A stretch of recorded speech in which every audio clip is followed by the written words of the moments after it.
les ingrédients qui permettent à l'enfant de grandir, on cite souvent l'amour.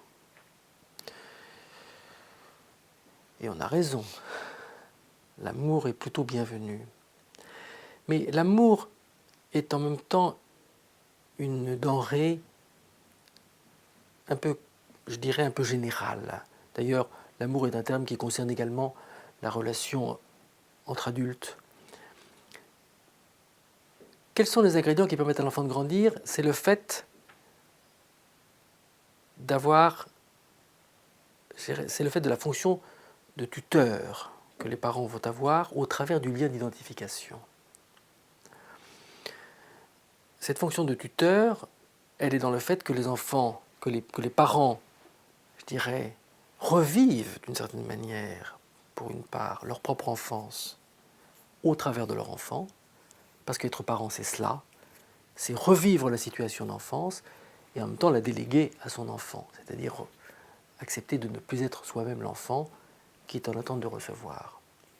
Et du côté de l'enfant, le fait de recevoir ce don et d'en faire la matière propre de soi-même, ce qui n'a rien d'une évidence, car on voit bien dans les difficultés de développement de l'enfant que bon, il y a des choses qui sont bonnes à prendre, qui sont faciles à prendre, et puis d'autres choses qui sont difficiles à prendre. Ça, c'est toute la complexité du développement de l'enfant, mais cela se réfère à cet axe d'identification.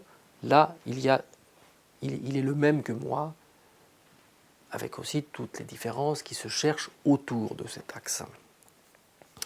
Donc ça, c'est l'axe psychique, on pourrait dire. Bon. L'autre ingrédient qui est nécessaire à la vie familiale, d'une façon, je dirais, un peu plus superficielle et quotidienne, c'est le fait que les parents, que les parents, je dirais, aménagent leur vie d'adulte, leur vie affective d'adulte, dans quelque chose qui soit propice à l'enfant et à ce dont l'enfant a besoin.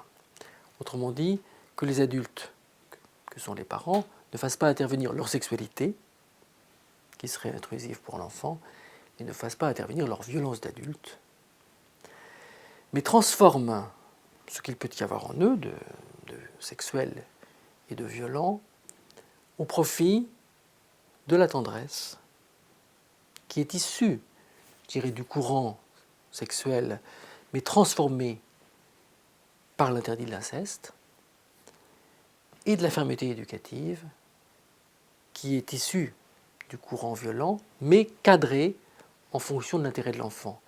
Et c'est l'identification qui permet ce travail, en particulier par rapport à la violence. Je retiens en tant que père ma violence à l'égard de mon enfant, et j'en fais seulement le fait de le cadrer à son profit, en me référant au fait que j'ai été moi-même enfant, et que je me réfère à ce moment-là à la relation avec mon propre père.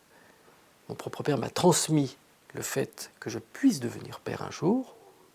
Je le suis devenu en référence à la relation avec lui, même si je n'ai pas toujours été d'accord avec mon père, mais enfin, grosso modo, j'ai quand même repris ce fil de la paternité, et je l'ai repris depuis les éléments de la relation avec lui. Je fais en sorte que mon enfant puisse lui aussi devenir plus tard père, et il sera le père de mes petits-enfants.